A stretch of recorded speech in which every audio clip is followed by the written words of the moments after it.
What's good, y'all? It's your boy Ross back at it again with another video. So I'm going to check out Big E's tragic news, truth on Drew McIntyre's injury, The Rock and CM Punk have heat with each other, and other WWE related news. Appreciate all the love and support y'all have shown on the channel. We're going to get right into this one. We're not even going to waste any time. Let's see what's going on with WWE news of recent. It is WrestleMania here. Check it out, back man. With some more news. Join us now as we look at the wildest news stories and rumors you need to know, including: is a top WWE star really injured? Tragic news regarding Big E. Do The Rock and CM Punk have legit heat anymore? Another WrestleMania return leaked. Jade Cargill addresses her backstage heat. Have WWE gone wrong with John Cena's heel booking? And much more. Be sure to subscribe and hit that notification bell for daily wrestling Should be a good one. And follow Subscribe us on to Facebook WrestleMania for if you haven't exclusive already. lists. Also check out our new videos on WrestleMania XL. Now let's see the intro and get straight into our first story.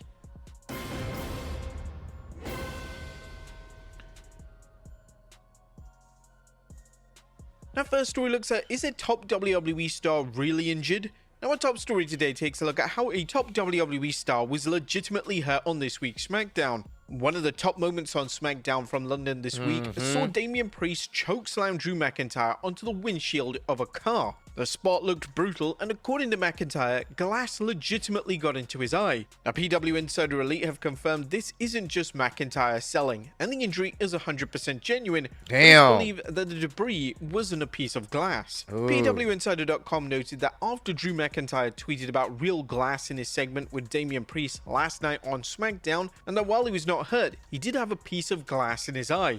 After speaking with additional WWE sources upon their return to the United States, we're told that while McIntyre did receive treatment to have something cleared from his eye after the angle at the scene, but that it was determined that was removed was not glass. We're also told McIntyre was checked out by WWE Medical before leaving SmackDown. Now, car windshields are actually made of tempered glass, but between those two glass layers are plastic interlay. So when something hits the car windshield, it doesn't immediately shatter into a million pieces. It holds together until it can hold no more. Now, whilst it could have been plastic that was removed from McIntyre's eye, he's now wearing an eye patch backstage. I did see McIntyre that. wore an eye patch backstage after the angle, and we're told that he did tell others glass was removed from his eye. McIntyre is not at today's WWE live event in Austria, but was not initially scheduled to be there, so it's not a case of him being pulled from the road. We send our well wishes to McIntyre, and for we sure hope that he doesn't miss any time away from WWE programming, as McIntyre is now set to collide with Priest at WrestleMania 41 in just 3 weeks. And whilst fans were critical of the match build at first, both men have done a solid job in building the excitement for the WrestleMania show. I'm actually looking forward to this match. I am. I love what they're doing. They're crashing out on each other. Hopefully wishing them a speedy recovery. But the one thing Drew is going to be really good at is hyping it up, selling it, and really building off of it using social media. So I love that. They can really build the story even more, their hatred for each other even more because of this incident. So, you know, I know Drew, he's going to do what he has to do to make more intrigue for the match. But wishing them a speedy recovery for sure. Down. Next up, do The Rock and CM Punk have legitimate heat? Our fans since 2012 have been convinced that The Rock and CM Punk have genuine heat in WWE. However, The Rock has finally addressed this directly after a fan on Instagram this weekend said he's convinced The Rock hates CM Punk. But The Rock totally hates this one person in WWE, and I'm completely convinced. He's never going to let this guy get his shine as long as he's involved somehow, some way. Every single time we get closer to WrestleMania season and this guy is still in the company, I promise you, The Rock will be involved in some way or another. And due to the comment receiving substantial attention, the final boss was forced to respond, and he decided to put the individual right in his place by saying, first of all, Punk and I have become good buddies over the years. We're solid. Secondly, whatever matchmaking scenario is best for true long-term, not short-term business success, that will be our main event. Lastly, you're a clown. He also saying that The Rock felt the need to address this via social media, but You're the a clown, that's cold. clearly got to him. The final boss is indeed correct in the sense that he and Punk have become good friends over the years. It's incredibly interesting that The Rock commented on the WrestleMania main event, specifically mentioning long-term business success, especially after some criticism directed towards WWE for not allowing a non-world title match to main event night 1. Next up, tragic news. Hey, man. And here's the thing, we don't even know. Maybe he was just, trying to save face, or maybe him and CM Punk are on better terms. I mean, I wouldn't be surprised. I mean, CM Punk and Triple H are on much better terms this go around than they were many years ago. So if he's able to get along with Triple H and he didn't like him, I'm sure whatever issues they had in the past, they're working together to make things great for the product that, we have now. So I'm willing to bet. I'm sure they probably have no issues with each other. Regarding Big E. And when WWE delivered an angle which saw Kofi Kingston and Xavier Woods turn on Big E, fans really believed that this was going to lead to Big E returning to the ring. Same here. But sadly, we're no closer to this happening, and in Big E's latest update, it sounds like Big E has settled on the idea of never wrestling again. Oh, no. Speaking to Dylan Boker, this is what the former WWE champion had to say. I feel great. The wild thing is that it's been over 3 years now. March 11th, 2022 is when I broke my neck. Right now, the situation is what it has been for a while. The last time I got scanned by C1 hasn't formed a new bone where it's broken, but it has formed cartilage. No pain or restrictions. I know one of our medical staff who broke her neck playing softball 20 years ago, and she still deals with headaches. I have none of that. I have no headaches, no atrophy. I didn't have surgery. Now, whilst this sounds positive, Biggie did confirm he's focused on having a healthy life. Yeah. More than anything, I'm so grateful to God, to karma, the universe, the creator, whatever magic it is that puts us on earth. I'm happy to have a healthy and normal life. The door is not officially closed on anything. I'm 39 years old right now. I also come into wrestling with a myriad of injuries. So now I'm thinking more about whether I want a healthy life. 50 is not that far off to me. It's 11 years down the road. This is difficult to hear as Big E is one of the most popular names in all of WWE. But with that being said, he's 100% right. He needs to put his health first. And if he never wrestles again, but lives a long and happy life, then that's a big W. But thankfully, Big E is still seen often on WWE programming, as WWE likes to use him for pre-show panels for premium live events. This is a role in which the former New Day member has received rave reviews for, and he's expected to once again feature in this role at WrestleMania 41 in a few weeks' time. Yeah, man. It's unfortunate because, we all would have loved for him to maybe been in the Royal Rumble or have that interaction with the New Day. I think a lot of us would love to see that. But ultimately, at the end of the day, it all comes down to essentially just his well-being, his livelihood, making sure that he has the best comfortable life outside of wrestling. And that's the most important thing. Yes, us fans can be selfish sometimes. Oh, we want you back in the ring, but I don't want him to go back into the ring unless his body's able to and he can do it safely, because anything can go wrong.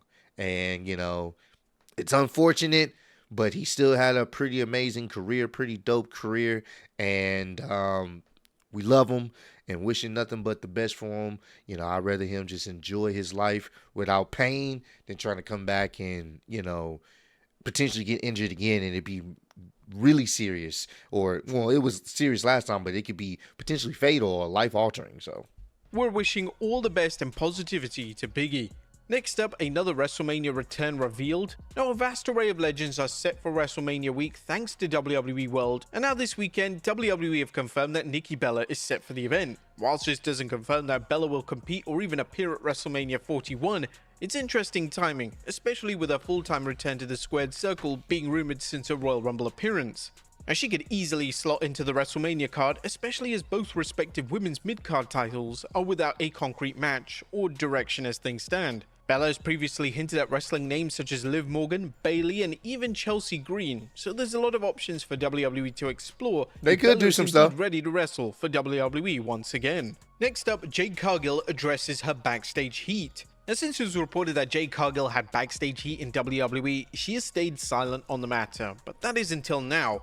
Cargill took to X and she managed to mix kayfabe and reality in a post that reflected on 12 months in WWE. 1 year ago today, I stepped onto the SmackDown stage as one of the top badass women in the game, representing authenticity within wrestling and elevating the tag team division, winning gold. Even though some of my relationships in this division have changed, what hasn't is me and the constant support I receive every day that motivates me to keep going. Love y'all forever. Now, Cargill has had an unusual few months in WWE, yet the feud with Naomi is certainly helping her grow as a performer. For Fans sure. have had nothing but praise for their feud, and some would state that it's one of the highlights of the entire It WrestleMania is. 41 build. I'm looking forward to WWE it. have yet to make the match official for WrestleMania, and although there's some concern that the match could take place on the pre-WrestleMania SmackDown, hopefully that really doesn't happen. Yeah, no, need strong they definitely deserve to at least be on one of those nights for sure, because they've been building. This is a story you don't have it culminate before WrestleMania. No, Naomi deserves this moment as well as Jade. Naomi's killing it as a heel. I love what she's doing, and I do think it's going to trickle into Bianca at some point. This is going to affect Bianca at some point. So compelling undercard matches. well, even for the more show, than it already especially does. this year, and this match definitely fits the bill. Next up, have WWE messed up John Cena's heel turn? Now, there's still a number of question marks surrounding John Cena's heel turn, and the main question fans have relate to the relationship between With The Cena Rock. and the final boss, The Rock. Since the heel turn at 2025 Elimination Chamber, there hasn't been a single mention of The Rock on television. At all. It's almost as if The Rock wasn't involved in the initial turn. But it's not just fans who are calling this out, as wrestling legend Matt Hardy wondered why WWE are ignoring this. And speaking on his podcast, he stated, "I would love to hear why he decided to choose The Rock as opposed to seeing how he's always done his own thing. I would love to hear why he decided to choose The Rock. That's the really only question mark I have more than anything else. Yeah. I don't mind him coming out and working to get cheaper heat. In some ways, I like the fact that he's doing everything he possibly can to remain booed and not be cheered, so I do respect him for that. I love the fact that he comes out and he whines and he complains and moans and just talks non-stop." Tomorrow's Raw from London is said to be the final Cena appearance before WrestleMania 41, so it is WWE's last chance to explore the element of the storyline, and if we don't get an answer for that, then we possibly won't even get an answer for WrestleMania 41 or even after. Now, that could be a problem. I will criticize that. I've loved what they've done these 2 weeks. We need to know something. If he's not scheduled, I still find it hard to believe that he won't be scheduled, because that makes no fucking sense why they wouldn't have him scheduled at least the go-home show before WrestleMania to get some more heat by attacking Cody of some sort. Maybe him and The Rock to do something. But we need an explanation, and I hope Cody asked that. Why side with The Rock? This is the same guy that you fought many years ago at WrestleMania. Why side with him? You helped me stop him from finishing my story last year. What changed? Hopefully we get that answer. We will see. This seems to be a huge element that WWE has just ignored at this point. Next up, a dream WWE trio formed. WWE treated fans to a special show from Vienna last night, and the card was truly stacked. Randy Orton appeared on the show when he teamed with Motor City Machine Guns for the first time ever, and the Dream Trio would defeat tough. The Miz and DIY. Now, the show itself was main evented by Gunther vs CM Punk for the world title, and as expected, fans on social media are sharing clips of the match as it looks to have been incredible. It's kind of weird how Gunther's Road to WrestleMania matches have been better on the live events than his actual match at WrestleMania 41. And finally, a match stipulation confirmed for SmackDown. Now, final story today takes a look at a major announcement when it comes to next week's SmackDown. It appears that the feud between Jacob Fatu and Braun Strowman will finally be settled. I'm here for it. WWE have announced that the Here two for will it. collide in a last man standing match Should be in fun. Chicago. It's gonna be Warning, fun. the monsters are being unleashed to wreak havoc on each Oh, other. that shit gonna Braun be fun. Strowman will once again go to war against Jacob Fatu in a last man standing Can't match. wait. Oh, that's Both gonna be men are fun. likely to be involved in the US title picture at WrestleMania 41, and other names rumored include Jimmy Uso, Solo Sikoa, and even Shinsuke Nakamura. Whatever the case, this match is going to be brutal for Yeah. SmackDown. But there you have it, folks. I I'll can't look at wait. It's a 3-hour show, wrestlers, so it definitely works. I am looking forward to checking that What is out. going I can't wait. So, hey, we will see how that plays out, and hopefully we get a good match, and we'll see what does Solo and Tama Tonga do, because you know they're going to be involved in that match, and will it play out the way Jacob Fatu wants it to? We will see, because there may be some tension just with Solo and Tama Tonga, being involved. So, but hey, comment down below, let me know some other wrestling related videos y'all want me to check out. I definitely will. I appreciate all love, support. Road to 150K. Appreciate y'all kicking with me. See you on the next one. Peace.